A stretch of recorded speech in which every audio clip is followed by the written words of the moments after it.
નમસ્કાર વિદ્યાર્થી મિત્રો, આજે આપણે ખૂબ જ મહત્ત્વના એવા શબ્દ સમૂહ માટે એક શબ્દ જોઈશું. આવી પડેલું, વગર નોતરે આવેલું, અતિથિ, આગંતુક. જીર્ણ, છેક જૂનું, ઘસાઈ કે ખવાઈ ગયેલું, જીરણ. ઘરની બાજુની દિવાલ કરો રક્ષિત નહીં એવું અરક્ષિત.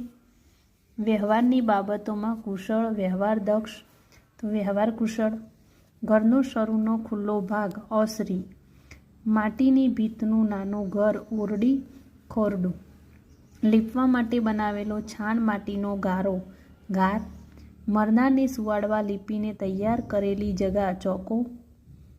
ઢોરના નિરણ માટે આડું લાકડું રાખીને કરેલી જગા, ગમાણ. લાગણીના ઉભરાથી છાતીમાં ભરાતો ડચુરો, ડૂમો ભરવો, ડૂમો. ઘરની પાછલી ભીત, પછીત. વલોવું તે વલોવાની ગોળી, વલોણું. દહીં વલોવાનું ગોળ વાસણ, ગોળી. દહીં વલોવાનો દાંડો, વાંસ, રવૈયો. કોઈ દોષ ગુનો કર્યો હોય તેવું મનોમન અનુભવવું, અપરાધ ભાવ. બાનામાં આપેલા પૈસાનું ખત, બાનાખત. છાપરાના ટેકારૂપ મુખ્ય આડું લાકડું, મોભ.